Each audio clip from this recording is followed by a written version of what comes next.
The school called. Your daughter hasn't been picked up. It's been 3 hours. I said, my name is Lena Hale. I'm 28. I'm an architect in Portland.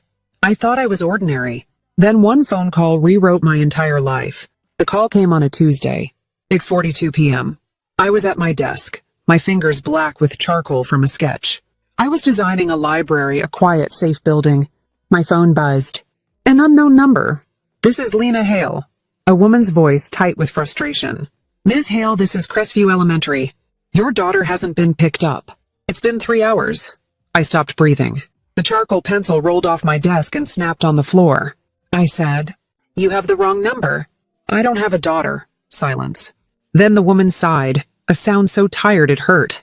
Is this Lena Hale? 4500 Westland Drive? Yes, but then she's your daughter.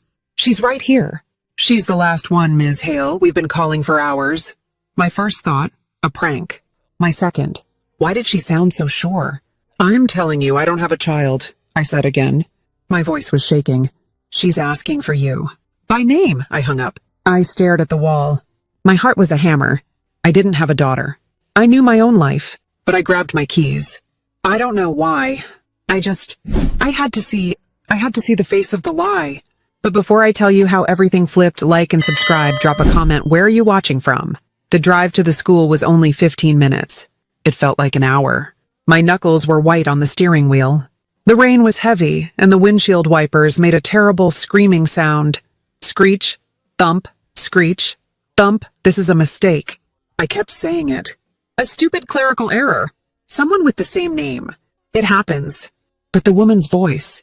She's asking for you. By name, how could a child I've never met ask for me? Maybe it was a trap, a scam. Someone wanted to get me to a dark school. But that made no sense. This was an elementary school, not a dark alley. I pulled into the parking lot. It was empty, except for one red sedan parked near the entrance. The building was dark, just like the woman said. Only one light was on. The main office. I sat in my car for a full minute. My heart was high in my throat. I felt cold. Go in. Prove them wrong, go home. I got out of the car. The rain hit my face. I didn't have an umbrella. I ran to the glass doors and pulled. They were locked. I knocked. A moment later, the woman from the phone appeared. She looked at me, then unlocked the door. Thank God, she said. She was in her 50s, with tired hair and a gray cardigan. I'm Mrs. Davies. I'm Lena Hale, I said, water dripping from my hair onto the floor. I think there's a serious mistake. I am not a mother. I don't have a child. Mrs. Davies did not look surprised. She just looked sad. She crossed her arms. You're telling me you've never seen her before? Seen who? I don't know who you're talking about. She's been here all day, Mrs. Davies said. She sounded angry now. Angry at me. As if I was a terrible parent who was lying. She had a normal day. She went to class. And at 3:30, no one came. We called the number on the emergency form. We called your number. I felt like I was in a nightmare. What form? I never filled out a form. She's just down the hall, Mrs. Davies said. She pointed. See for yourself. I looked past her. The school was dark. The lockers were a dull gray-green. The smell. It was floor wax, wet rain, and that faint, sweet smell of cafeteria food. And at the end of the hall, on a long wooden bench, sat a little girl. She was tiny. She was sitting perfectly still, her knees tucked up to her chest. Her feet, in little pink sneakers, didn't touch the floor. She had on jeans and a purple jacket. Beside her on the bench was a backpack. It was shaped like a white rabbit. I didn't move. Mrs. Davies stood behind me, watching me, waiting. Go on, she said. I took a step. My shoes squeaked on the tile. Squeak, squeak. The sound made the little girl look up. Her head lifted.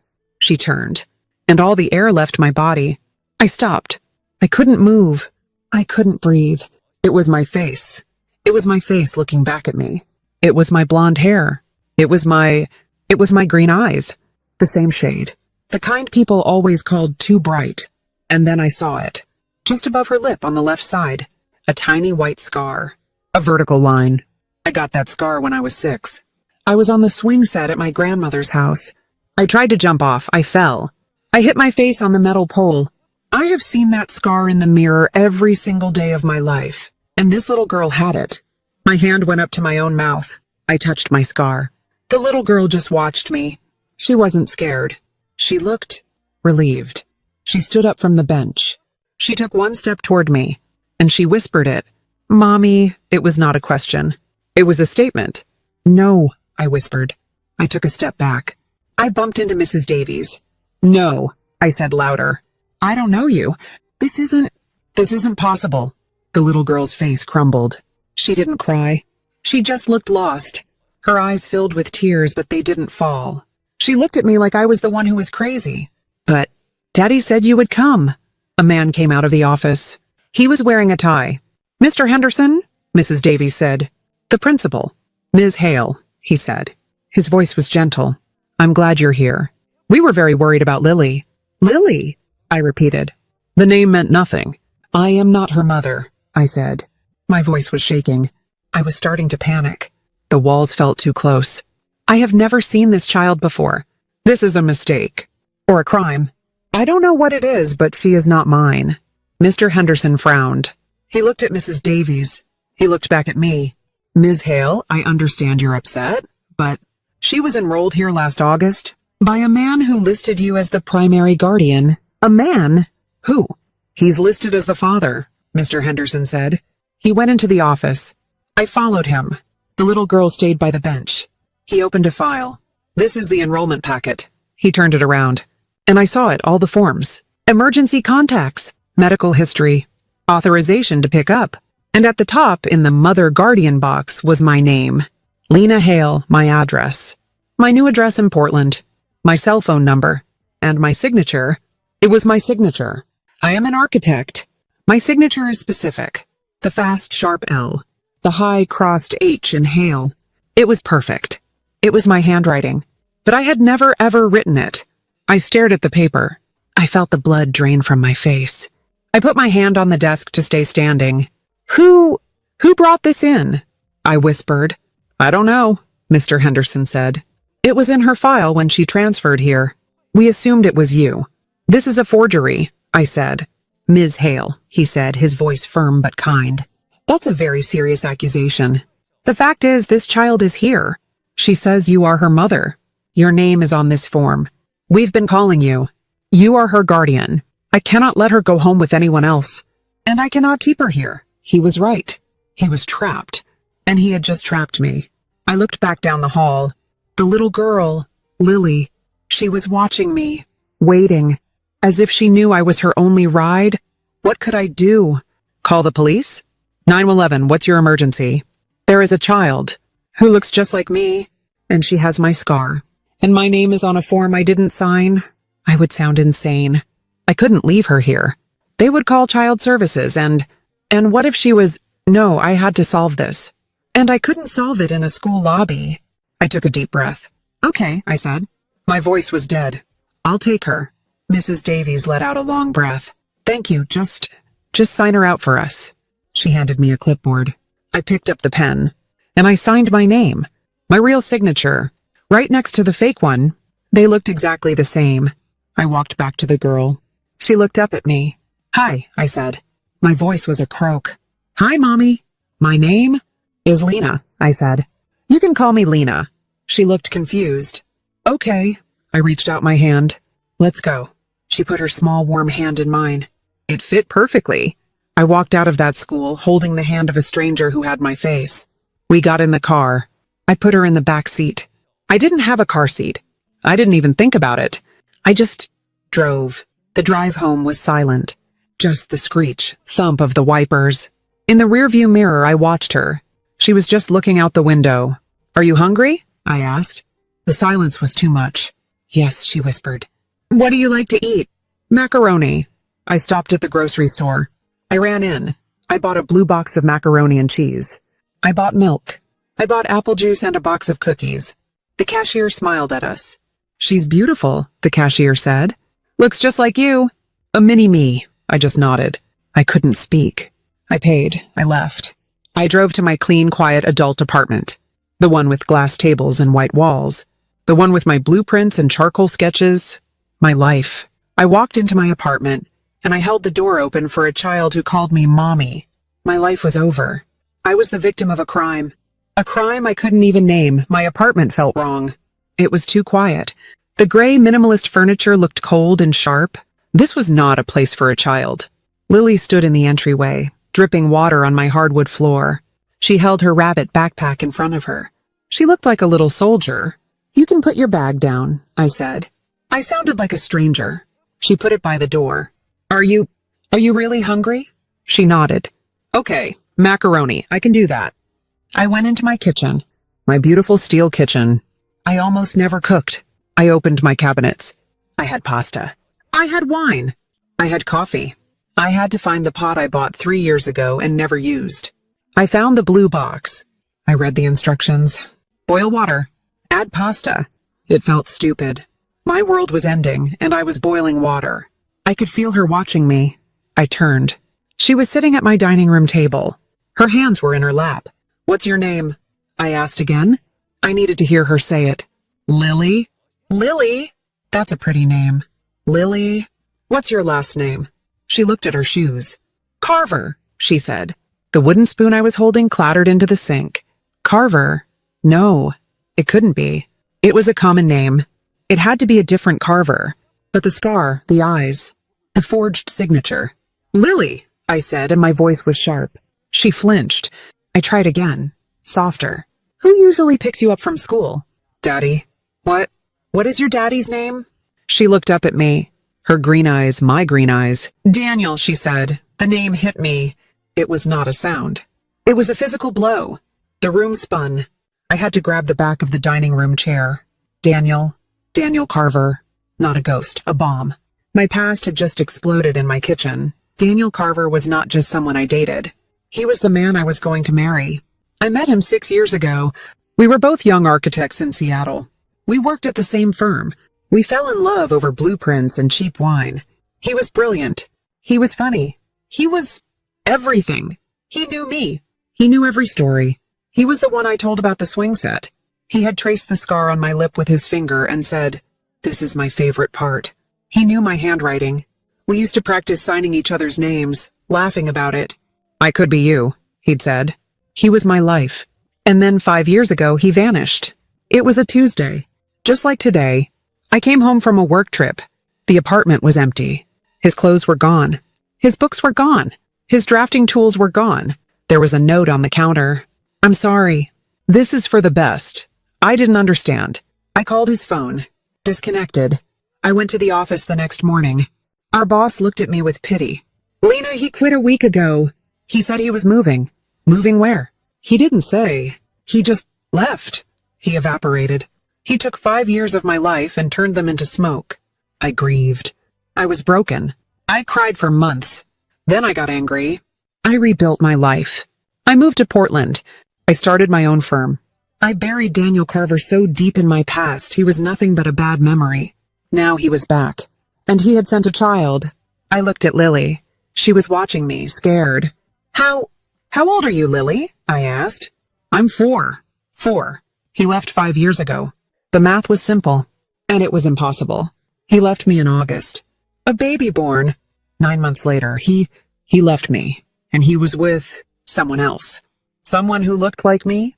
No, that didn't make sense. The scar, he left me, and No, I said out loud. I wasn't pregnant. I know I wasn't. I would know. A person knows if they had a baby. The macaroni was boiling over. Water was hissing on the stove. I grabbed the pot, burning my hand. I dropped it. Pasta scattered everywhere. I just stared at the mess. Lily started to cry. The sound snapped me back. "It's okay," I said, my voice shaking. "It's okay. I'm sorry. I'm just surprised." I cleaned up the mess. I made her a peanut butter sandwich. She ate it. I sat across from her. My mind was racing. Daniel. He had forged my name. He had enrolled this child in a school. He listed me as the guardian. And then he disappeared. Again. He had left her, just like he left me. He had found a way to write me back into his story. "Lily," I said gently, What did Daniel tell you about me?" She finished her bite. "He said you were my mommy." "But where was I?" "He said you were very, very busy. At your work. He said you were sick for a long time, but that you loved me. He had pictures of you." Pictures? My blood went cold. In a box. He said you were a secret. He said I couldn't meet you. Not yet, but he said if he ever had to go away on a long trip, you would come for me. The lies. The calculated, careful lies. He had built a mythology around me. He didn't just steal my name. He stole my story. He made me the absent mother. The tragic, busy, sick woman who couldn't be there. He made me the villain in her life. And he made himself the hero who stayed. Until today, he's wrong, I said. My voice was hard. Wrong about what? About me. I wasn't sick. I wasn't busy. I took a breath. I didn't know you were here. She just stared at me. That night, I made her a bed on my sofa. I used my best sheets. I covered her with my favorite blanket. She was asleep in 5 minutes. I went to my computer.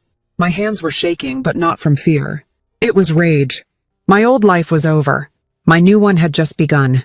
I was going to find out what he did. I was going to find out how he did it. And then I was going to find him. Lily was asleep. The apartment was completely dark, except for the blue glow of my laptop screen. My office light was on. I was at my desk. This was my space, my comfort zone. I'm an architect. I solve problems. I analyze structures. I find the flaws. I find the truth. This was a structure of lies. Daniel built it. I was going to tear it down. I started with my own life. I had to prove I was sane. I had to prove I was right. I opened my work calendar. I went back 5 years, the year he left. August 2020. I had the Seattle Tower project. I was working 80-hour weeks. I was not pregnant. I went forward, September, October, November, all work, meetings, deadlines. Then I looked at the next spring, April 2021, 9 months after he left. The month Lily would have been born. My calendar was full. April 10-15, Chicago pitch, K-Tower project. I remembered that trip. It was my first big project after moving to Portland. We won the bid. I was in Chicago. I had the plane tickets in my email. I had the hotel receipts. I had photos from the dinner. I was not in a hospital. I was not having a baby. This was my alibi. My anchor to reality. So how? I opened my bank statements. My credit card statements. I went back. 5 years. I looked for, I didn't know what. Diapers? A doctor I didn't remember? Nothing. My finances were clean. My travel was all for work. There was no room in my life for a baby. He must have used a different woman. A woman who looked like me. A woman But the scar. You can't fake a scar like that. I kept digging. I went to my old credit card. The one I opened in Seattle. The one I barely used. I scrolled through the statements. 2021, January, February, March. Nothing. April 12th, 2021. A charge. St. Mary's Hospital. Copay, $50. I froze. St. Mary's. I never go to St. Mary's. It's across town. I use Good Samaritan. But the date. April 12th. I was in Chicago. How could I be in 2 places at once? It was 2 a.m. I called the hospital. My heart was pounding. St. Mary's Hospital. How can I help you? Records, I said. I need to speak to medical records. A sleepy clerk answered. Medical records. Hi, I said. I tried to sound calm. I need to get my records from April 2021. It's an emergency. I think my identity was stolen. The word stolen woke her up. Ma'am, you need to come in and fill out a formal request. We can't give that over the phone. I can't, I said. My voice was rising. I have a child here. She's sleeping. I need the records. Now. Please. I can give you my social security number. My date of birth. I sounded desperate. I was desperate. The clerk sighed. Ma'am, please. I was a patient. I was very sick. I don't remember it clearly. I need to see the file. A lie. It was a lie. But I had to know. She put me on hold. The music was terrible. I waited. I stared at the sofa, at the small lump under the blanket. Lily. The clerk came back. Okay, this is against policy, but I can email you a summary. A discharge summary. That's all I can do. You'll need to come in for the full file tomorrow. Yes. Thank you. Thank you. I gave her my email address. I refreshed my inbox. Refresh. Refresh. Refresh. Ding. The email was there. Subject. Discharge summary. Patient 406. I clicked it. A PDF attachment. I opened it. Patient, Lena Hale. Date of admission. April 12, 2021. Date of discharge. April 14, 2021. Service. Maternity wing. Room 406. Physician. Dr. J. Aris. Patient status. Discharged. Stable. Child.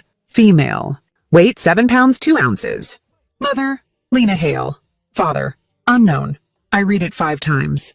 It was real. Someone pretended to be me. Someone checked into a hospital as Lena Hale. Someone had a baby. While I was in Chicago, I scrolled to the bottom. Scanned notes. A nurse's handwriting. Patient is anxious, restless, refuses to list father. Patient states she is in danger. Fears for child. And one more line. A handwritten note that chilled me to my soul. Mother insisted. Child's father must never know. Said he'd ruin everything. It was a lie. A brilliant, terrible lie. It was a script. Daniel hadn't just faked my name. He had faked my story. He had some woman, some actress, go to a hospital. Give my name. Have this baby. And then he created this narrative, this lie, that I was the one who was unstable, that I was the one hiding the baby from him. He had been planning this for years. He was building his defense so that if I ever did find out, I would look like the guilty one. I would look like the mother who abandoned her child. He had covered every track. He had made me the villain. But the child, if I wasn't the mother, if I was in Chicago, then who was in room 406? And why? Why does Lily have my face? Why does she have my scar? The thought was so dark, so impossible. I had to know. The hospital record was a lie. But was the child? I looked at Lily sleeping on my sofa.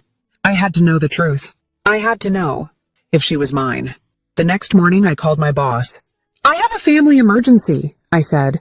The word family felt like acid in my mouth. I need to work from home. I don't know for how long. He was kind. He said to take all the time I needed. I hung up. A new day. Lily was awake. She was sitting at my table eating cereal I'd bought. She was watching cartoons on my laptop. She looked normal. She looked like a little girl. I was standing by the counter, holding my coffee. I was staring at her. The scar, the eyes. The hospital record was a lie. I was in Chicago, but was the baby a lie? How? How could she be mine? I told myself I wouldn't do it. It was too crazy. It was a violation. But I did. I had to. Hey, Lily, I said. My voice was too bright. We're going on an adventure. She looked up, her eyes wide. An adventure? Where? To the store. A special store. I took her to the pharmacy. She held my hand. Her hand was so small. I walked down the aisle. Vitamins, Band-Aids, home testing. There it was. DNA test kit. Peace of mind. Paternity, maternity. 99% accurate. I grabbed a box. I also grabbed crayons and a coloring book. The cashier smiled at us. Getting a coloring book for your daughter? Yes, I said. The word came out. It sounded real. I felt like a monster. I felt like a criminal. I was deceiving this child. I was becoming like him. No, I was fixing what he did. I was finding the truth. We went home. I gave her the coloring book. She sat on the floor, happy. I went into the kitchen. I opened the box. My hands were shaking. Instructions, cheek swabs, envelopes, legal form. I needed her DNA. I went to her rabbit backpack. I pulled out a small pink hairbrush. It was full of blonde hair. My hair. I pulled out a few strands. The instructions said a cheek swab was better. My stomach turned. Hey, Lily, can we play a silly science game? She looked up. What game? The Who Are You game. I knelt on the floor. I opened one of the swab packets. I just have to rub this on your cheek. It's silly. It tickles. She giggled. Okay. I swabbed her cheek. My hand was trembling. My turn, I said. I went into the bathroom. I locked the door. I looked in the mirror. My eyes, her eyes. My scar, her scar. I swabbed my own cheek. I sealed the envelopes. I put them in the prepaid mailer. I put on my shoes. I'll be right back, I said. Keep coloring. I walked to the blue mailbox on the corner. I held the envelope over the slot. This was it. This was the moment. If I drop this in, there is no going back. If it's a match, what does that mean? How is it possible? If it's not a match, then who is she? And why does she look like me? I let it go. It thudded to the bottom of the box. The sound was so final. I went back. The website said 2 weeks. 2 weeks. It was the longest 2 weeks of my life. It was 2 weeks of pretending. 2 weeks of checking my phone every 5 minutes. I had to work. I had to be a person. And I had to take care of Lily. I bought her a bed. I moved my drafting table out of my spare room. We painted one wall pink. My gray, sterile apartment was invaded. By toys, by small shoes, by the sound of cartoons. We fell into a routine. Breakfast, cartoons. I worked. She drew. She drew pictures. Of me. Of her. Of a yellow house. She never drew Daniel. She was a person. She wasn't just a mystery. She was smart. She was stubborn. She was funny. She refused to eat tomatoes. She loved music. She started to laugh. She wasn't the terrified, quiet girl from the school. She was happy. And I was terrified. I was terrified of the answer. I was terrified she wasn't mine. And I was more terrified that she was. Because if she was mine, how? My mind kept going back. Daniel. The hospital. And then I remembered a conversation. 6 years ago, in Seattle. We were in our old apartment. We were drinking wine. I'm worried, I said. About what? He asked. My career. I want to build. I want to be a partner, but I want a family too. I'm scared I'll wait too long. He took my hand. We have time. I know, but I was thinking, maybe I should freeze my eggs just as an insurance policy. I remembered his smile. That's my practical Lena, always building. Even a backup plan. I went to a clinic. A consultation. I filled out forms. So many forms. I signed my name. Over and over. Daniel was with me. He held my hand. He said, whatever you decide, Lena, I'm with you. I never went back. I got busy. The K-Tower project came up. I never had the procedure. Did I? Oh God, he knew the clinic. He knew the doctor. He knew I signed the consent forms. I could be you, he'd said. He didn't just forge my name at a school. He didn't just hire an actress. He stole my eggs. He found a surrogate. He used my genetic material. He manufactured my child. Without my knowledge. Without my consent. This wasn't a custody battle. This was a theft. Of the most profound kind. He didn't just steal my past. He stole my future. He stole my body. The email came on a Tuesday morning. Subject, your results are ready. I was in my car in the parking lot of the grocery store. I couldn't open it in the apartment. Not with her there. My hands were so cold. I logged in. I clicked the link. Maternity test results. Lena Hale, Lily Hale. I scrolled past the science. I just looked for the number. There it was. Probability of maternity, 99-98%. I didn't cry. I just sat in my car. The silence was deafening. The kind of silence that comes right before you stop being who you were. She was mine. She was mine. He took her from me before I even knew she existed. The confusion was gone. The fear was gone. All that was left was rage. It was so cold. It felt like ice in my veins. I was not confused anymore. I was not a victim. I was a mother. And I was going to get my daughter. The DNA results didn't make me cry. They made me cold. The number on the screen, 99.98%, was not a confirmation of family.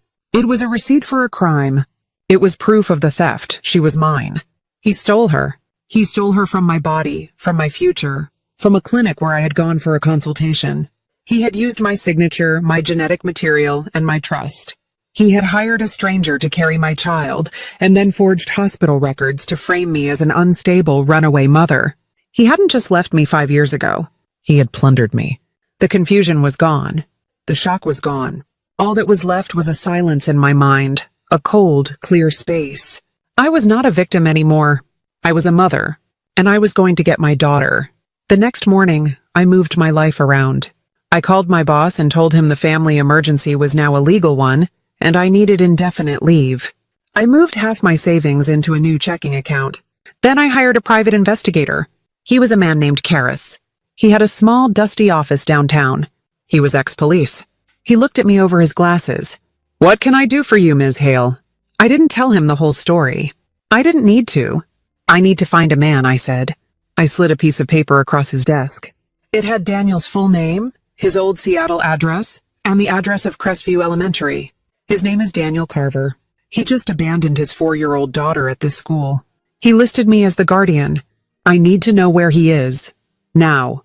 Karis looked at the paper. Abandoned? He told her he was going on a long trip. The school called me. I have her. And your relationship to Mr. Carver? We used to work together, I said. A long time ago. And the child? I met his eyes. The DNA test says she's mine. Karis didn't flinch. He just nodded as if this was normal. Maybe it was. This is a custody matter then. You're trying to serve him. I'm trying to find him, I said. I will handle the rest. I'll have an address for you in 48 hours, he said. He had it in 24. The call came while I was on the floor, building a block tower with Lily. She was laughing. It was a bright, beautiful sound. My phone buzzed. Ms. Hale Karis. I stood up. Go ahead. He's not at the address on the school forms. He moved out 2 days ago. The same day you picked up the girl. Of course he did. He was running. He had left her like a package on a doorstep. He's in a rental in the suburbs. Lagos Vego. 14 Cherry Blossom Lane. White house, white fence. He's paying in cash. He's hiding. Thank you, I said. Send me the bill. I hung up. I looked at Lily. Mommy has to go. To a meeting. A work meeting. I hated lying to her. It was his poison, and he was making me use it.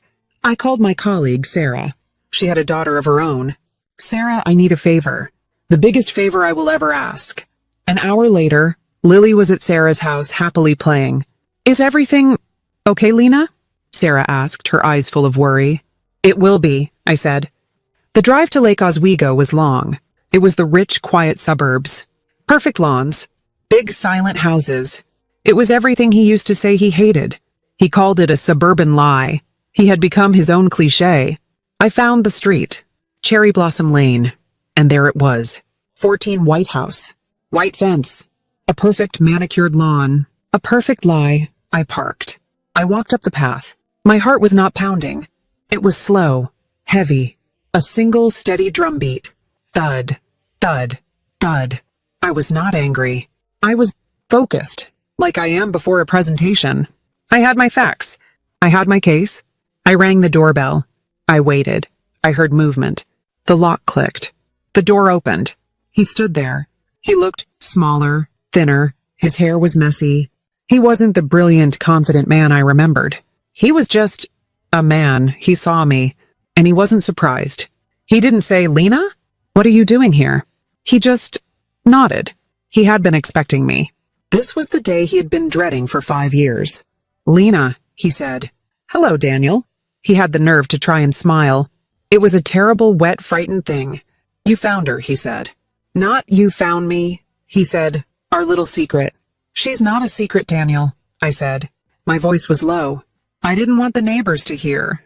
She's a person. And she's not ours. She's mine. She's my daughter, Lena, he said, stepping back. He let me in. The house was empty. Just boxes. He was ready to run again. I'm the one who raised her. I'm the one who was there. You're the one who stole her, I said. I walked into the empty living room. I didn't sit. The clinic, I said.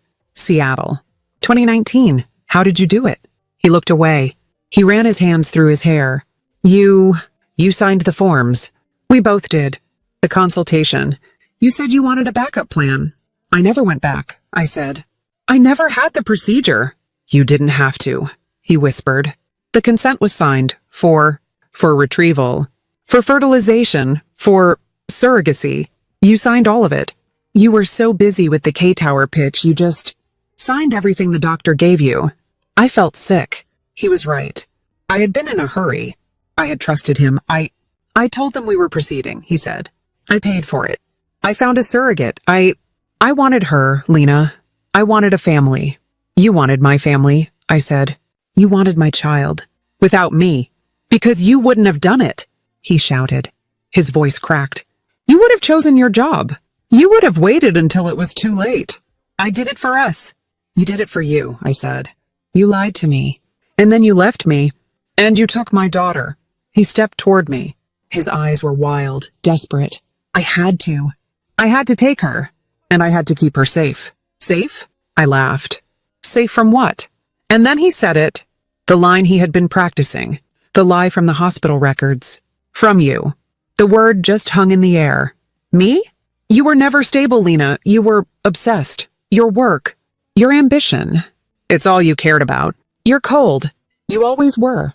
You would have seen her as a burden. You wouldn't have wanted her.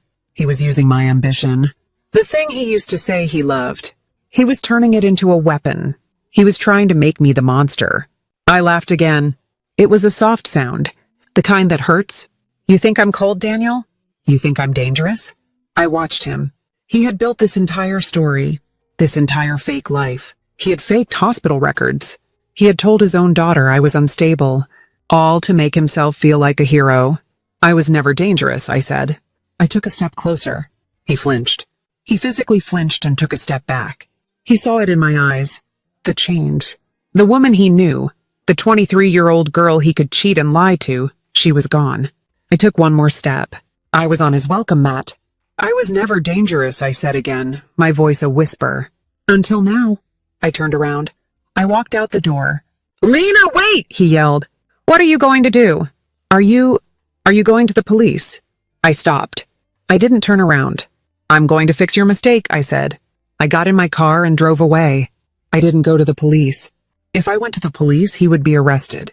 Kidnapping, fraud, conspiracy. It would be a circus. It would be on the news. And Lily would be in the middle. She would be the stolen child. He was, for all his crimes, the only father she knew. I would not do that to her. I would not destroy her to punish him. I'm an architect. I don't use a hammer when I need a blueprint. I needed a professional. I found the best family lawyer in Portland.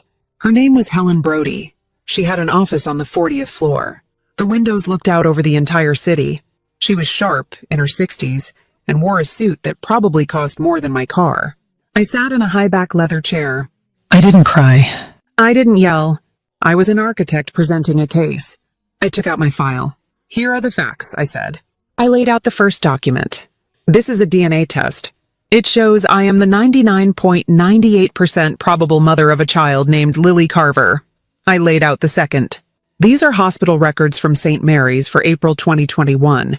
They show a Lena Hale giving birth to that child. The file notes the mother was unstable and wished to hide the child from the father. I laid out the third. This is my work itinerary, plane tickets and hotel receipts for the same week. I was in Chicago, Illinois. I was not in St. Mary's Hospital. I laid out the fourth. This is the PI report showing the father, Daniel Carver, at this address. He abandoned the child at school 2 days after I picked her up. He is in hiding. I laid out the last one. And this is an affidavit I requested from the Seattle Fertility Clinic. It confirms that my genetic material was retrieved in 2019, under my signature, but that all further procedures, the fertilization, the creation of the embryo, and the release to a surrogate, were authorized by Daniel Carver, using a forged signature on a spousal consent form. They believed he was acting on my behalf. Helen Brody read everything. She didn't speak for 10 minutes. She took off her glasses. She rubbed her eyes. Miss Hale, in 25 years of family law, I have never seen anything like this. This is monstrous. This is kidnapping by fraud. This is a level of premeditation. I know what it is, I said. Now I need you to tell me what I can do. What do you want? Helen asked. We can put him in prison for decades. We can sue him for everything he has. No, I said. Helen raised an eyebrow. I don't want him in jail. Why not? Because he is the only father Lily knows. I will not put her through that. I will not have her visit her daddy in prison. That is his move. Not mine. I leaned forward. I want one thing. I want full sole permanent custody. I want his name off her birth certificate. I want him to have no rights.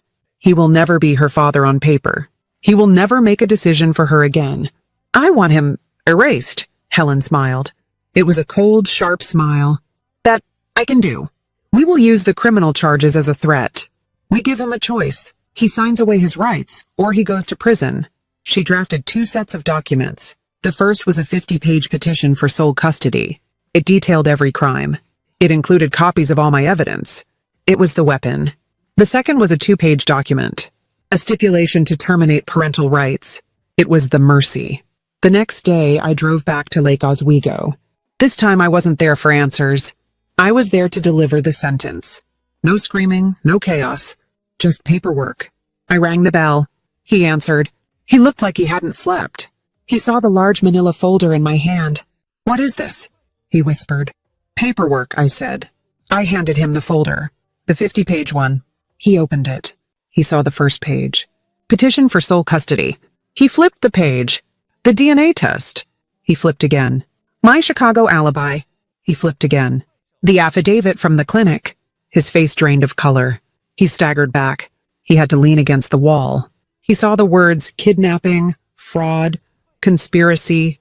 You can't, he stammered. "I already did," I said. A small lie.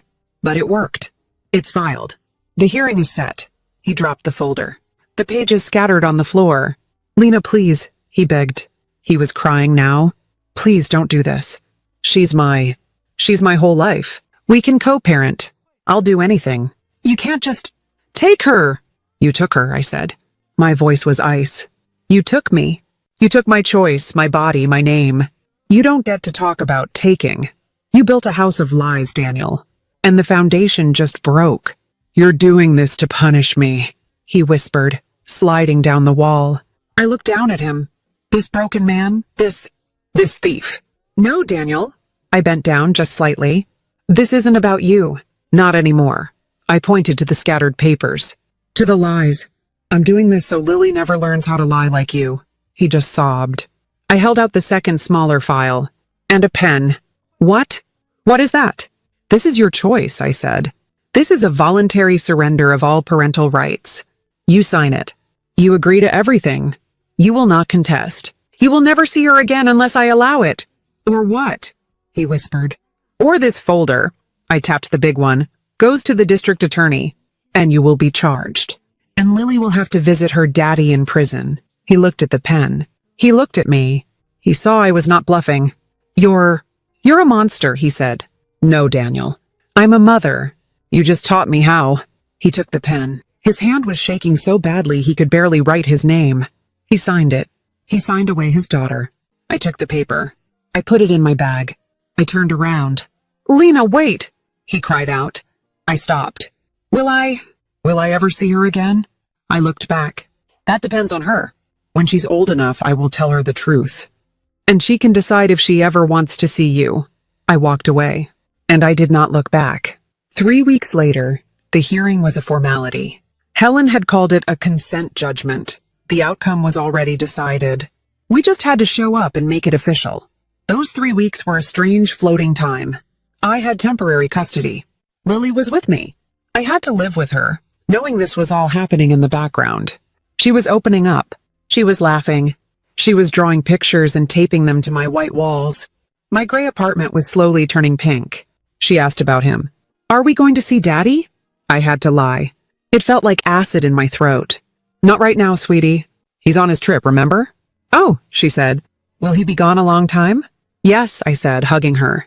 "A very long time." This was his final parting gift. He had made me a liar, too. It steeled my resolve. I was not just doing this for me. I was doing this to stop the lies. The morning of the hearing, I woke up before dawn. I got Lily dressed. I made her pancakes. Then I took her to Sarah's house. "Why can't I come, Mommy?"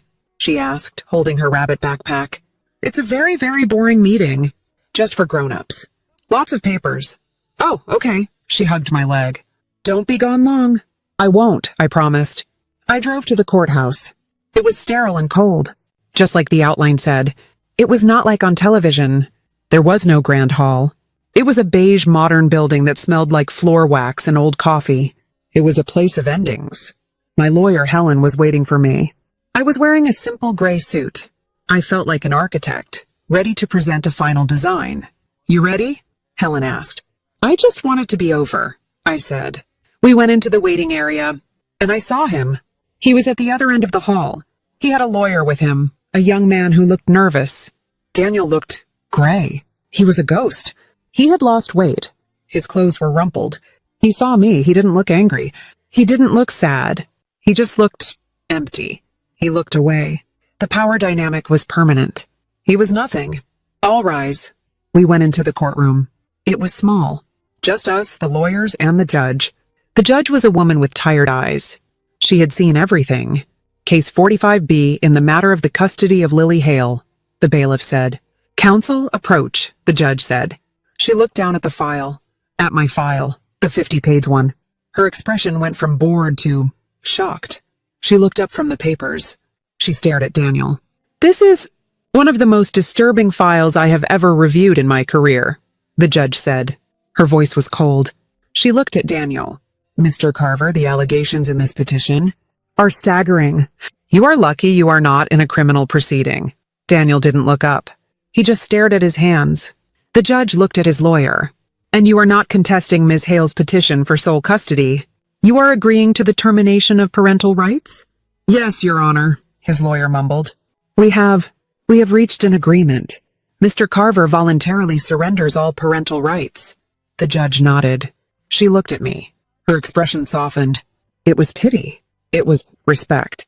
Ms. Hale, the court grants your petition. Full, sole, and permanent legal and physical custody is awarded to Ms. Lena Hale. All parental rights of Mr. Daniel Carver are hereby terminated. She continued. The order to amend the birth certificate is approved. The child's legal name will be changed to Lily Hale. She raised the small wooden gavel. It struck the base once. Thud. That sound. It was so small, but it was the loudest sound I had ever heard. It was the sound of the phone call ending. It was the sound of the file closing. It was the sound of the forged signature being erased. It was the sound of the DNA test landing in the mailbox. Thud. It was the sound of the door to my old life closing and the door to my new one opening. That sound. That one small sound. It replaced the memory of that first phone call forever. It was done. I stood up. Helen touched my arm. Congratulations, Lena. I just nodded. I felt empty. Not happy, just done. I walked out of the courtroom. I walked past Daniel. He was still sitting. A broken gray man in a beige room. I didn't look at him. I walked out of the courthouse. I pushed open the heavy glass doors. The sunlight hit my face. It was too bright. I stood on the steps. I took a deep breath. It was the first real breath I had taken in weeks. It was over, now what? I had to go pick up my daughter. My daughter. I picked Lily up from Sarah's house. The moment she saw me, she ran. Mommy! She wrapped her arms around my legs. Did you win your meeting? I knelt and hugged her. I held her so tight I could feel her small heartbeat. Yes, honey, I whispered. I won. That was the first day of our new life. Months passed. Then a year. It wasn't a movie. It wasn't easy. My clean gray apartment disappeared. My drafting table was pushed into the corner of my bedroom. The living room was pink. There was a small pink castle in the middle of the floor. There was a small white table covered in crayons and glitter. My fridge, once empty except for wine and yogurt, was now covered. It was covered in drawings. Drawings of me. Drawings of her. Drawings of a yellow house with a big dog. My life, which had been so clean and controlled, was now a beautiful, colorful mess. I was still an architect. I still worked. But I left at 5 p.m. I didn't just design libraries. I designed a playground for a new community center. I knew now that the slides needed to be a certain height. I was a mother, and I was getting to know my daughter. She was not a secret. She was not a mystery. She was a person. Lily laughs like her father. That part is hard. Sometimes she'll be in her room playing, and she will let out this deep, sudden laugh, and it's his laugh. In those moments, my stomach clenches. My blood runs cold. For a second, I am back in that Seattle apartment. It's a shadow. It's a ghost. It's the one part of him I can't erase. But her eyes, they're mine. They are my eyes, sharp, curious, guarded. When she's frustrated with a puzzle, she doesn't cry. She gets quiet. She gets angry. She focuses. That's me. When we go to a party, she doesn't run to the other kids. She stands by my leg. She watches. She analyzes. That's me. She is stubborn. She is smart. She loves to build with blocks. She makes intricate, organized towers. She is my daughter. It wasn't perfect. She had nightmares. She would wake up crying. I want Daddy. Those were the hardest nights. I would go into her room. I would sit on her bed. I would hold her. He's on his trip, honey. He's not coming back. Why? He had to go. Did I do something bad? No, I would say, my voice fierce. Oh, Lily, no, you're perfect. This was not your fault. This was a grown-up mistake. I resented him for that. I resented him for making me the one to deliver the bad news, for making me the one to clean up his mess. Then, one day, we were at the park. It was a sunny afternoon, a year after the court date. She was on the swings. I was pushing her. Higher, Mommy, higher! I pushed her. She was laughing. That laugh. Then she said, Stop. I stopped the swing. She sat there just thinking. Mommy? Yes? Was I bad? My heart stopped. What? No, honey. Why would you ever say that? Because Daddy left and you didn't come. It was the core wound, the one he had planted in her. Lily, I said. I knelt in the wood chips. I held her face. Why didn't you come for me sooner? There it was. The real question. I had to get this right. No lies, not ever. Oh, Lily, I said. My voice was thick. I didn't come sooner because I didn't know where to look. It was the simplest truth. But Daddy said you knew about me. He said you were sick. I took a deep breath. You're Daniel. He was very confused. He told a lot of stories that weren't true. He made a big mistake. He didn't tell me where you were. It was like a terrible secret game of hide and seek. And I didn't even know we were playing. I put my hand on her heart. The second I found out you were here, the second I got that phone call from your school, I ran. I ran as fast as I could. You came to the school, she whispered. I will always come, I said. She looked at my eyes. She was searching. Oh, she said. She believed me. She leaned forward and hugged me. I love you, Mommy. I love you, Lily. She got off the swing. Can I go down the slide? Go, I said. She ran off. I watched her go. She believes me for now. I knew this wasn't over. One day she will be 10. One day she will be 15. She will have more questions. Harder questions. Questions about the clinic. About the surrogate. About the why. And I will have to tell her the whole complex, ugly truth. But I will tell her. I will never lie to her. Her life would not be built on a foundation of lies. I am an architect. I build things that last. Another year passed. It was Lily's 5th birthday. My apartment, it was a disaster. There were pink and purple streamers taped to my concrete walls. There was flour on every counter. I was baking a cake. From a box. I was terrible at it. Lily was helping, which meant she had more frosting on her face than on the cake. She was laughing. I was laughing. It was normal. It was a life. A real, messy, happy life. My phone buzzed on the counter. It was covered in flour. I wiped it on my jeans. I looked at the screen. Daniel Carver. I froze. He calls sometimes. Once every few months. The first time my heart had hammered. My hands shook. The second time I had felt angry. Now I just felt nothing. He was a ghost. A name from a different life. Who is it, Mommy? Lily asked, her mouth full of frosting. I looked at her. Her green eyes. My eyes. I looked back at the phone. No one important, honey. I pressed the red decline button. The phone went dark. I put it down. Now, I said, do we put the sprinkles on? Sprinkles, she shrieked. I didn't answer. There's nothing left to say. What could he say? I'm sorry? I miss her? His words are meaningless. They are the sounds of a house collapsing. My life. This life. This is the truth. That night, the party was over. The apartment was quiet. I had scrubbed the frosting off the floor. I had tucked Lily into bed. I stood in her doorway. At night, I watched Lily sleep. I always do. It's my ritual. She was curled up, her rabbit, the one from the backpack, tucked under her arm. Small, steady breaths. Safe. She's safe. He can't get her. The lies can't get her. She is in her room. In her bed. She is not on a bench in a dark school. She is not a secret. I stood there watching her, and I realized the rage was gone. For the first time since that phone call, I didn't feel rage. The ice in my veins, the cold, hard anger that got me through the PI, the lawyer, the courtroom, it was gone. It had melted. In its place, it wasn't happiness. It was something deeper, just calm. It was the calm of a finished building. The plans are complete. The structure is sound. It is done. I thought about Daniel. He thought he was stealing something from me. He thought he was punishing me for being ambitious, for being cold. He thought he could break me. He was wrong. He didn't steal my life. He gave me one. He didn't take my future. He gave me my future. He didn't break me. He showed me what I was made of. Because in the end, I didn't lose a daughter. I found the only piece of my life no one could steal. I found me. I quietly pulled her door almost shut, leaving just a small crack of light from the hallway. I walked to my room. I got into my bed, and for the first time in 5 years I slept. A deep, dreamless, peaceful sleep. The nightmare was over.